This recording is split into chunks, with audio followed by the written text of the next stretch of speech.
Thank you. Thank you.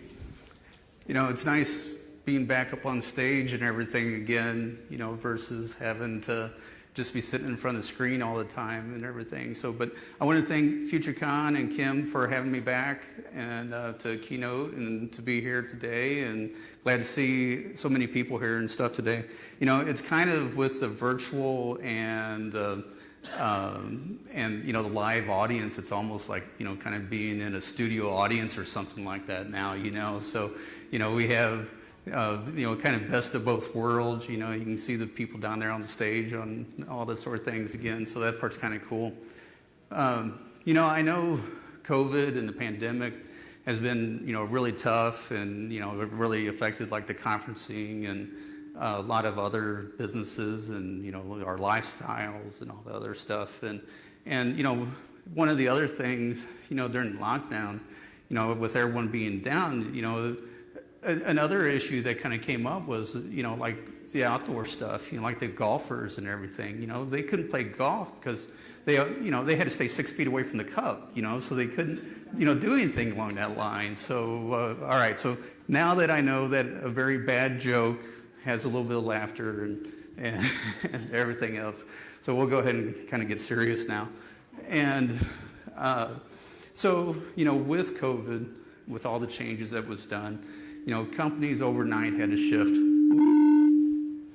Okay, companies overnight had to, you know, shift everything. You know, First Bank alone, we went from maybe 15 people, 10 people being remote to 3/4 of the company overnight, and which is, you know, no different than many others. So, you know, as we were making those changes and everyone else was making changes, the bad guys were making the changes too, right? So they were ramping things up, you know, registering what 25,000 domains a month just on COVID to try to scam and defraud other people.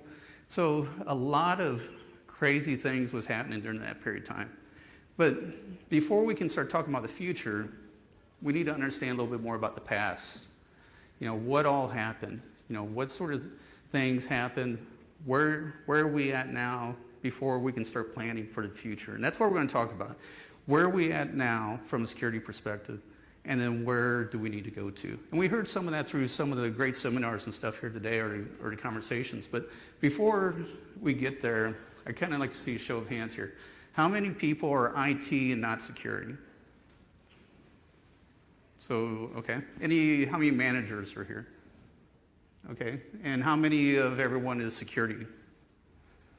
Okay, so good. So more security stuff than people than you know, straight IT. So for those IT counterparts that's in here, hopefully after this first half and by the end of this presentation, you will be just as scared as what the rest of the security team is scared about. So that's my goal, is, you know, here to educate and stuff, everything on here. So, you know, when we look at what had happened, you know, the attacks around ransomware and breaches and everything in 2020, we hit record levels in 2020. You know, the finance industry alone had, in May of 2020, almost a 400% increase in attacks. We actually experienced more than that. Email frauds, scams was over 600%. So as that progressed through 2020, and even in the first half of this year, we've already surpassed all those levels from the industry. You know, the FBI report showed that with the BEC compromises, the ransomware attacks, all of that has already exceeded what we've done in 2020. And that's going to continue in the future until there's intervention by the governments. Because until the government decides that they're going to protect the businesses, the underlying businesses, this is going to continue to happen. And we're going to talk a little bit more about that in a minute.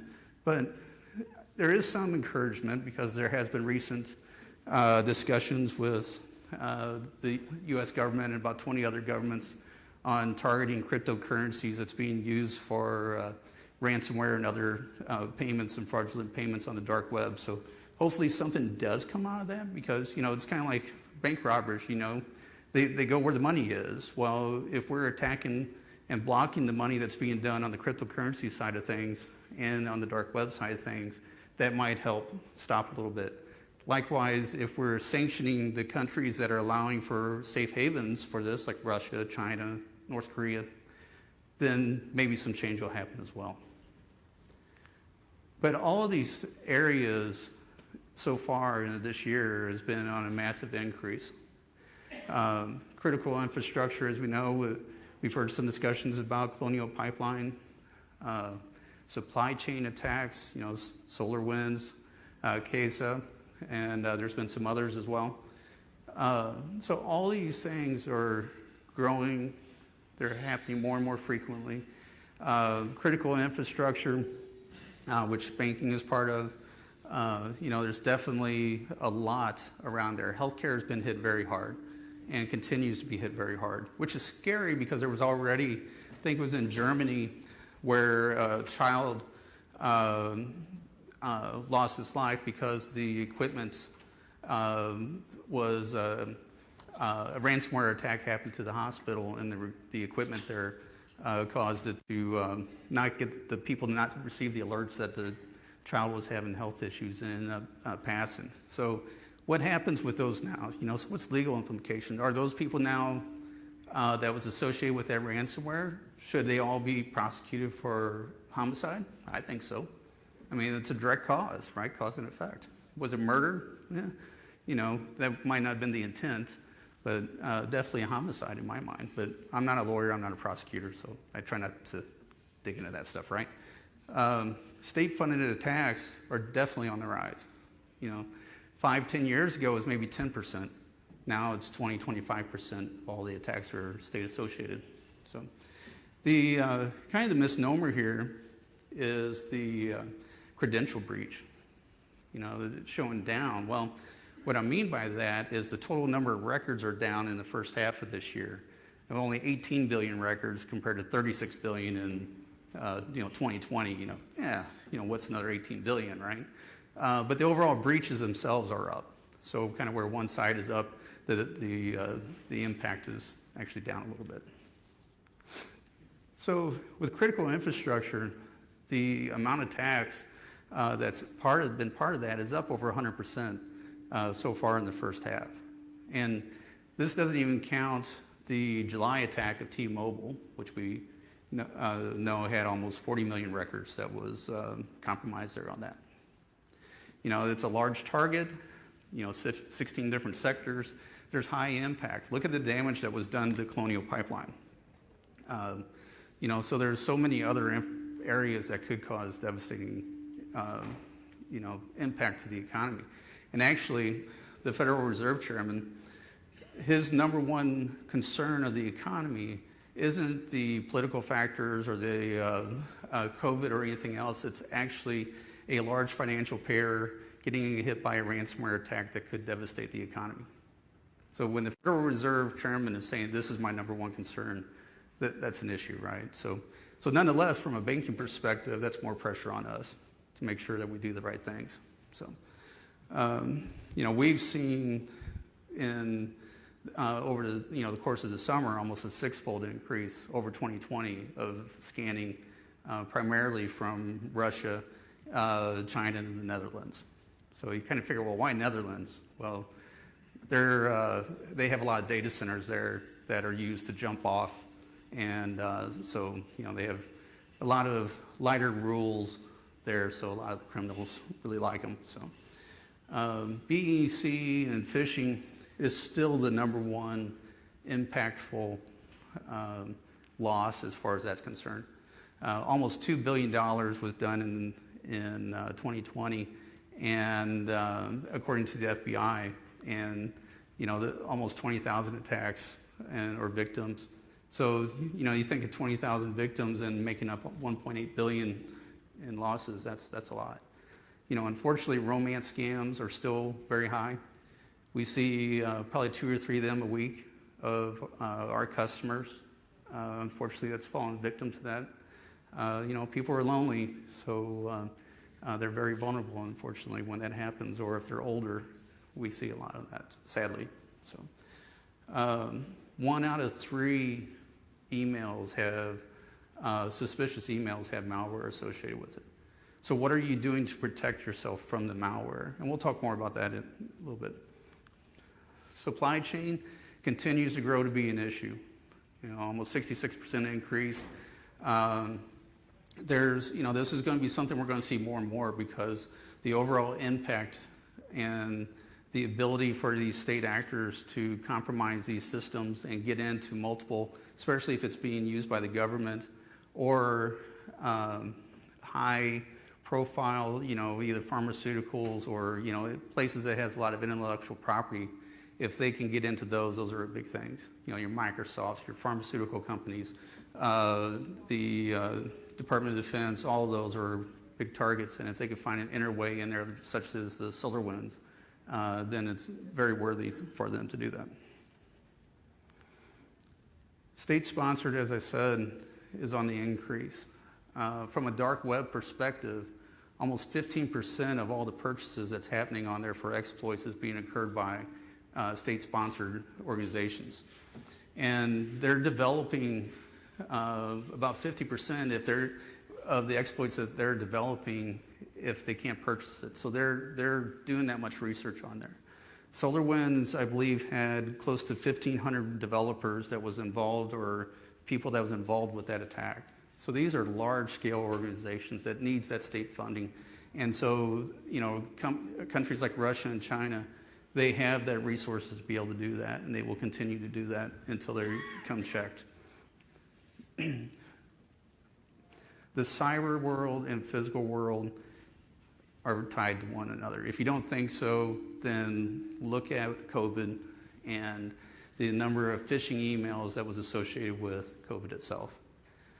Right now, I believe I saw Saturday or Sunday, the Russian government has 100,000 troops lined outside of Ukraine. Ukraine and Russia has always had big cyber issues. You think there's a lot of cyber attacks going on in the Ukraine right now? Absolutely. I can guarantee it. So what's happening there is happening in the other ways. Back when ISIS was a factor or a bigger, factor from a terrorist standpoint, they were doing an awful lot, both on social media to try to get more people come on to them or be part of them, but also they had some mediocre groups that were, doing attacks to try to get money and to fund what they're trying to do. Intellectual property is another big one. The COVID vaccine, especially with pharmaceuticals, was a big draw for China. If you look at their stealth fighter, it looks almost identical to our stealth fighter. That's how, especially in the early 2000s, they were help funding their double-digit growth was because of the intellectual property they were stealing and that they continue to steal. So, their laws and everything around there helps them with that and protects them off of there. Ransomware, we know, is, growing dramatically.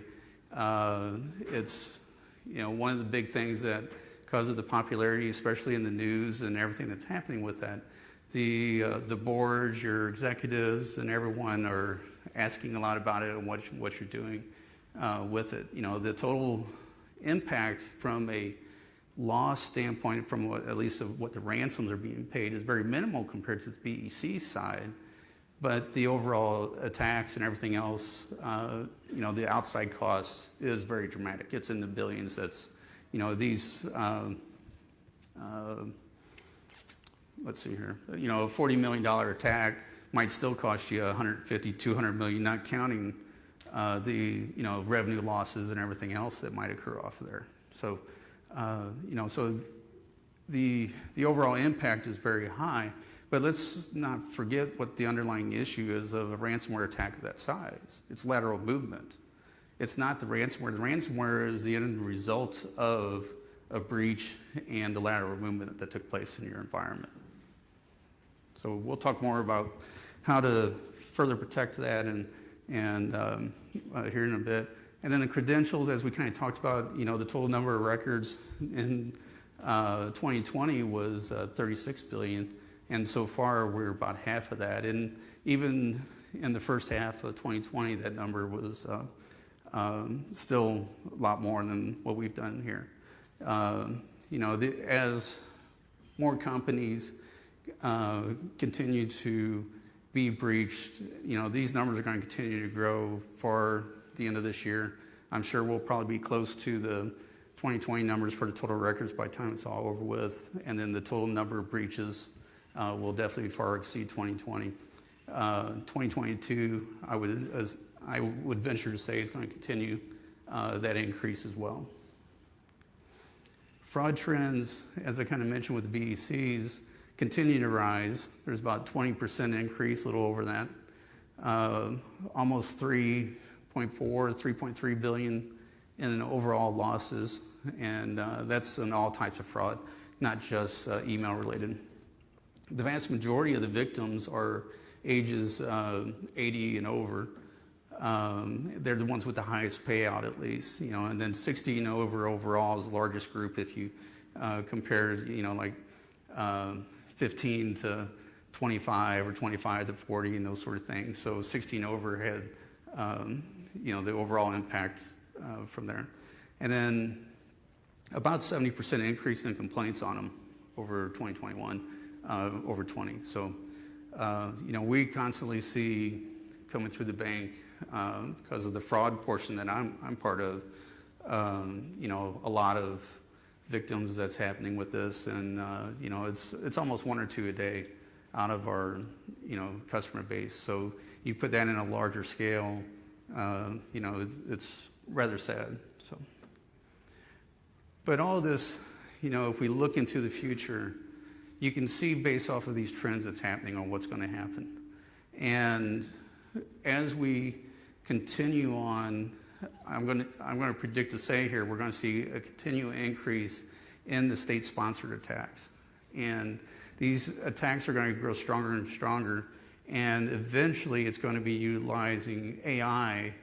I know it was mentioned a little bit more from a reconnaissance side of using AI to determine the victims. But what I'm saying here is that AI will be used in the attack itself. That it'll be going through your networks and looking for vulnerabilities, implanting itself, setting persistence, extracting data, and potentially destroying whatever is going on with that. But I think there's some things that has to be done before that, and I'm calling it kind of compact AI, to where it's not relying on these larger data sources of data that could be where it might have to stream out in order to get that to do that compilation of data. So once that is developed, whether it's done commercially and then stolen and used by state actors, eventually organized crime will be utilizing that too. I don't think organized crime necessarily has the resources like the state actors do. With China wanting to be the largest AI dominant country, I could see them developing that now to be used in order to steal additional intellectual property used against universities or other industries. And all in all, I'm calling this artificial hacking, or synthetic hacking could be another name for it. It's where AI is used to do the hacking itself. So I don't think anyone's called it that before, but that's what I'm calling it, is artificial hacking. So, this code or this AI will be used to subvert the defenses in your organization. It'll be very subtle, but it'll also be running very fast. So we have to be able to defend against that, detect that in a much faster pace than what we're doing right now, because it'll be able to traverse through our networks very quickly if your defenses aren't in place. The mission of these things is just going to be analyze the environment, attack the environment, exfiltrate data, if that's part of the objective of its mission, and then destroy the organization, if that's part of their mission. It might be that it's there just to exfiltrate, and the other maybe is to drop a ransomware off there, or just a wiper, or maybe just to totally shut everything down. So it all depends on the mission of the AI engine itself. But this is where, it might be a year or two, it could be 5 years, but this is what I'm saying is what we're looking to do, or looking to have against us. So what can we do with this? What can you do in your organization to prepare for this? And basically the answer is to start planning now. Look at your environment now and determine where are your gaps, where's your residual risk, and try to cut that down as much as possible in your environment. Real quick, how many are managing maybe up to 100 work servers here in your environment? Okay, up to 500? 1,000? 5,000? 10,000 more? Okay, so, you know, for those that have 100 servers, it's going to be a lot easier, maybe, to defend or to prepare for this than someone that's got 10,000 servers or more. But the concepts are still the same. We've heard some of them, you know, utilizing zero trust and other areas along that line. But even if you don't necessarily buy into that marketing of zero trust, the principles are still pretty good. Either way, you need to create a strategic plan. And your network, your identity, monitoring, and resources and skills are 4 areas or 4 pillars to be looking at. You know, your underlying network infrastructure, the way your servers are and workstations are all talking to one another. Those are all things, areas that you need to look at. You know, how are you managing identity? You know, are you validating least privileges on your network, conditional access, multi-factor, all those areas? Continuous monitoring of all of those systems and looking for the anomalies and behaviors that's happening off of there. And then the resources, whether it's the data that's in there, are you encrypting your data, or how are you backing up the data, all those components, as well as your resources, your skill levels that's in there. Are you utilizing your server teams? Are you training them to you know, best practices? Are you providing your security teams providing governance over everything? What are you doing with that? So this planned defense, and this is obviously not everything that you need to be looking at off of here, but you know, there's definitely some principles here, some high-level areas that you could be looking at. You know, a multi-layer segmentation approach. You know, we heard micro-segmentation earlier, and you know, server-to-server type of segmentation. But what happens when that fails? Do you have underlying segmentation below that? You know, your identity, you know, secure development, even for that matter, or if you're a large development shop, do you have a DevSecOps going on there? Do you have your security teams doing code reviews and pen tests against your applications? Endpoint security, IT resources, but all this has to eventually come together, and you need automation and eventually AI to help monitor for this and to react to this in a much faster pace than what a human will. Because if we're going up against AI that's trying to move into our environment, we have to have those tools and that technology in place internally that can react just as fast as what's doing the attacking. But let's look at multi-layer segmentation here real quick. So not only am I talking about your VLANs and your environments and segmenting out things along there to provide you know, maybe different VLANs for different application types, separating your database servers and critical applications into different networks. But also, you know, other areas with intra-VLAN, inter-VLAN. You know, if you have virtual hosts there, which most people do now, VMs that are talking on that host may never touch the underlying network below there.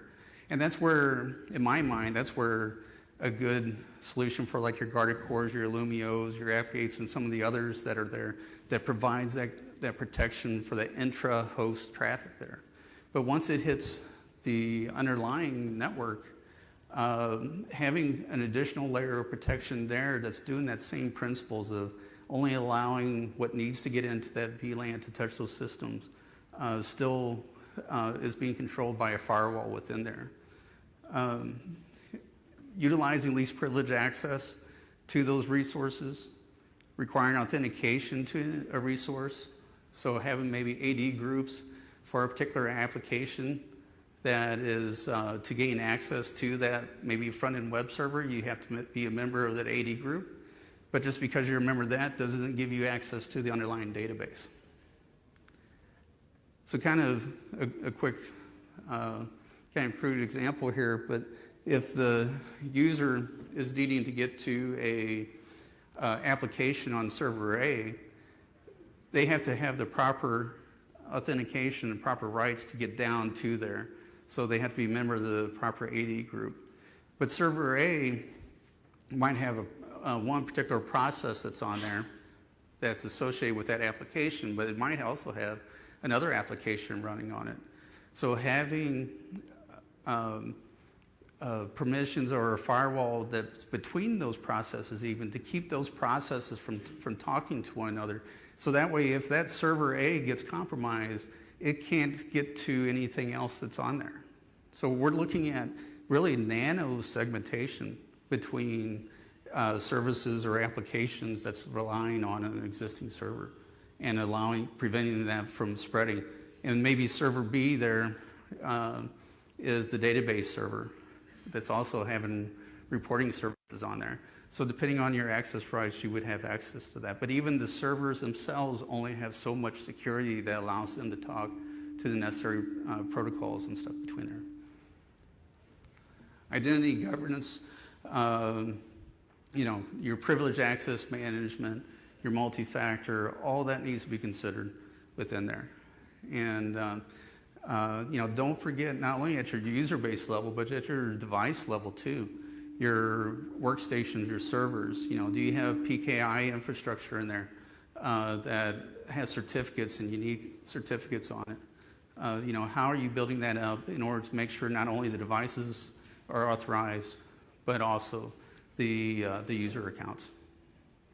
When an attacker is going through the network, not everything's going to stand out, right? So they're not going to be obvious like this tree is, although this is not a tree. It's actually a cell phone tower that's very badly disguised as a tree. But not every attacker is going to expose itself to be obvious. And so we need to monitor for that unknown. And so the continuous monitoring that we have in place will help that. And here's some pointers or some things on there. Your SIM, your network monitoring tools, UEBA, but building automation in there in order to, if it detects something, maybe it triggers your EDR, XDR system in order to isolate that device from the network to keep any spread that's happening. Or maybe it invokes a hard policy from your microsegmentation onto that client or workstation or server to shut it down to keep it from spreading. So automation will be big in there. Secure development, working with OWASP top 10, staying off of there. I think one of the big things here is default deny. So don't assume that everything should have access or be allowed to it. Making sure you're sanitizing your data. Looking for very issues with that. And then again, automation, but automation from the standpoint of it should be an automated process that does validation of the code when it goes from dev to prod. That shouldn't be a manual process that occurs there. That should be an automated process. And then you should be pen testing, your applications and making sure that there's not buffer overflows or cross-site scripting or something like that that could allow a breach into the data. You don't want to, can't think of the name of the mortgage company or the title company out in California. Obviously, they didn't do their testing off of it because you can go up there and put a different key in the URL and get access to any other account, right? So you don't want something like that to happen. Remote access is a real world thing for us now as of last year, right? So, what other solutions are out there? We've seen some things on SASE. Do you need to upgrade your VPN client or methodology? Should it be always on? Are you providing least privileged access again to your resources? How are you doing vulnerability management if it's a VPN solution and they're not connected to the VPN? How are you doing patching? How are you doing monitoring of those devices? So all things to be looking at and considering your solutions. To me, application control is one of the best things. because it's by default deny. So if something tries to run off of there, that's okay. It's not going to unless it's a whitelisted application. So, having that control to make sure something doesn't run that isn't expected, and not relying just on your antivirus solution or XDR solution. Because if you're getting malware on your devices, then your antivirus is not working. If you're getting adware on your devices, your antivirus or XDR or whatever is not working properly. So why allow it to run in the first place? Put application control on it. Endpoint security. To me, endpoints are, whether it's a server or workstation or whatever it is, it doesn't matter. You should have the same security on both. And servers, even additional security, but it's still the same principles. Application control on there. Disk integrity also. You still have your patch management issues. All those sort of things are still an issue that you need to be watching for. Resources, as we know, is a big issue right now. And, finding, people out there, and I'm hiring, by the way, just so you know. But, with so many open jobs on both the security side and then almost double that if you count all of IT. And, trying to get those resources out there, whether you're self-training or you're in the college pipelines for internships or whatever, is going to continue to be a challenge.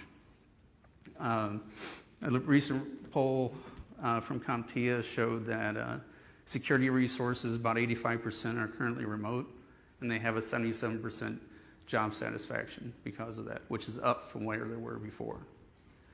But on top of that, if we look at resources from a data standpoint, how are you protecting your data? Do you have DLP in place? Are you doing data classification? Do you have encryption put in place? As part of that, maybe based off your classification level. Excuse me. So, as you're evaluating all your resources, gotta love the mics, right? Where is your data? Where's your assets? How many assets do you have? You might have 80,000, you might have 400, but do you know what types they are? Do you know the patching of that? What's your patching rotation? What's your vulnerability? All those areas need to be considered. Your DLP, how far have you gone with it? Are you actively monitoring for changes? Are you looking for leakage? Where's your backups?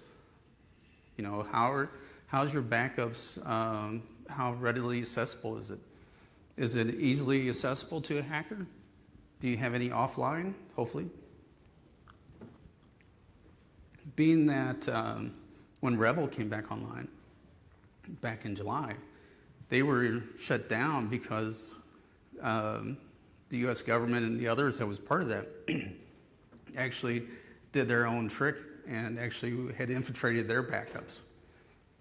And so when they came back online, they just shut them back down again. So all of this leads to different challenges. And what sort of governance are you putting from a security perspective, in the other teams that's there within your organization? Excuse me. And talking too much now. So when you're looking at, how you're going to deploy these controls, what's your budgets, obviously is an issue. But some of these, like some of the basic VLAN segmentations, other than time, there might not be necessarily a budget restraint off there. If you can separate them into different VLANs, then that's as long as you have managed switches, you can easily do that. But implementing 2FA or MFA, there might be additional cost to that. So since my voice is giving out, I'm going like way early here. I'll go ahead and I'll take questions. since we got time, just use up some time.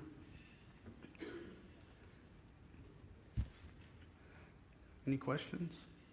And if not, you can talk to me afterwards. So. Yeah, so you talked about increasing automation and AI in your security stack. So I guess what are you guys doing at Outsourcing to do that? I can't talk about that. I will say we are doing a lot in that front, and we're continuing to advance off of it, but I can't get specifics. So any other questions that I might not be able to answer?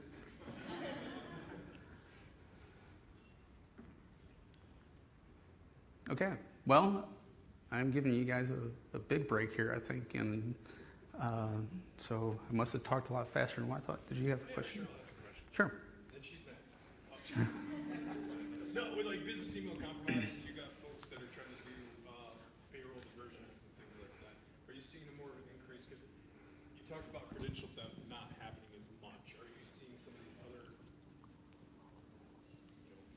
say, combination of computer, human, social engineering kind of things happening where they're trying to have the employee do more for them in order to do the financial tasks?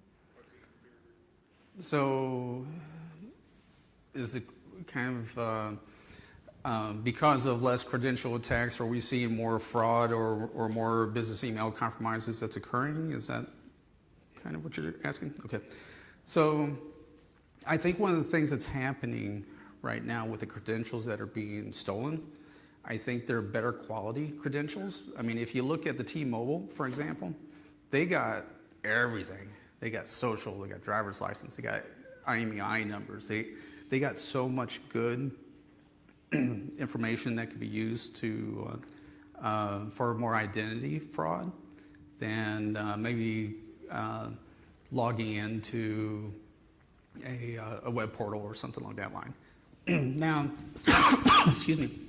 Now, one of the things that the information is given on them is the ability to easily reset those credentials. So, excuse me. So, it's because of being better quality data that's being stolen, they're going in and just resetting the credentials and taking over the control and gaining access to the email systems, the phone systems to do your one-time passwords and those sort of things. So just for understanding what I was kind of getting at. So if you compromise one email here at a company here in San Luis, and because of the supply chain, supplies, the vendor relationship, peer organizations, and you have an ongoing reply chain email attack going on, they don't have to take their credentials. They just have to send it to that person at the other company, and then have them, hey, I'm complacent right now because you're a friend, a peer. Let me go ahead and click this link, and we can do this. Is that why you think credential access is coming down? Credential theft is coming down because they don't have to act as the person. They just get somebody else to that is complacent. I think it's more the reason why the credential theft is down right now is there's been more smaller targets that don't have as many records that's in there versus big targets like, even if you say T-Mobile with 40 million records. But I think I think those numbers are skewed because of the ransomware and exfiltration of all these smaller companies. That just the overall value or the number of records that's part of those breaches, they just don't have as many records in there. I think there's been less bigger breaches, bigger companies that has had the data stolen. Any other questions? Yep. Yeah. What are your thoughts are using just more and more that has API and service accounts, so you don't have to go in the front door, you go in the back door, essentially relatively easily. Do you see that that's impacting good or bad, or what people are responding to? Yeah, definitely API security is a big issue right now. It kind of gets into that secure development process too. Making sure that you have the proper controls there for your APIs is important, and your authenticating or setting allow lists for the IP addresses that's accessing your your APIs is important. And then, of course, monitoring the activity and everything that's on there.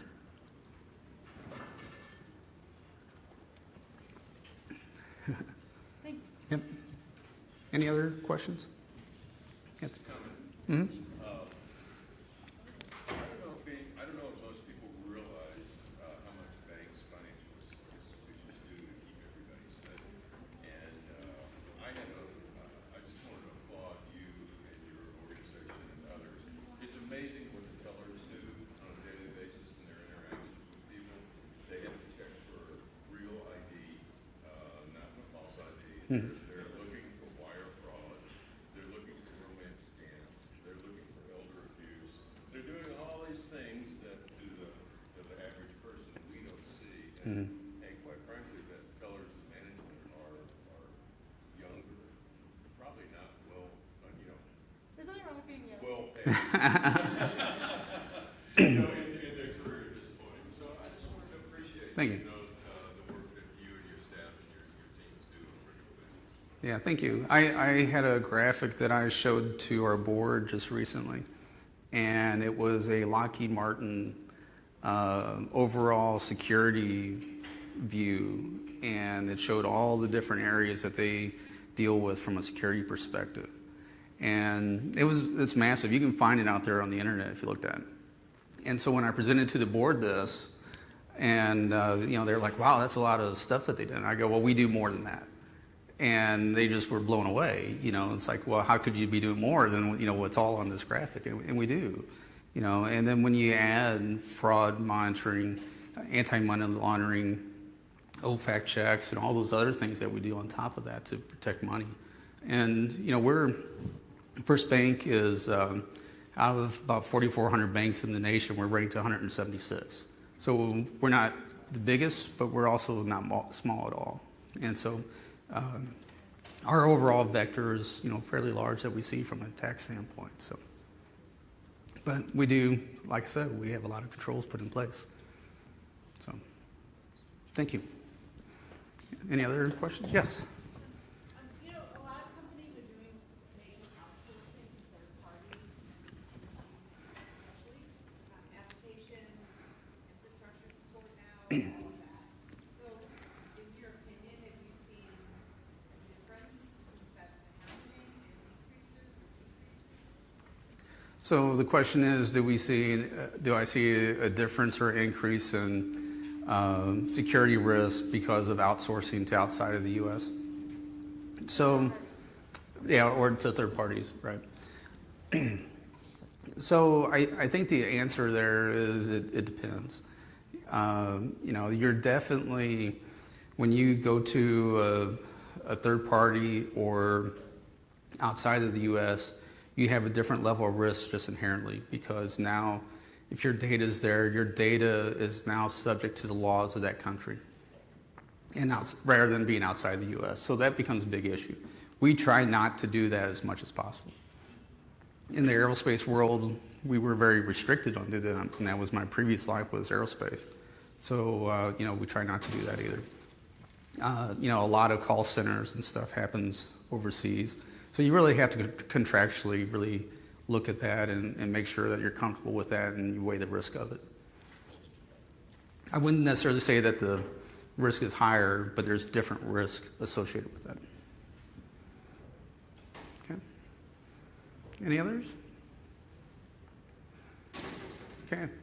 Well, thank you very much. Sorry for my voice. And if you have any other questions, I'm here. So otherwise, this is how you can reach me.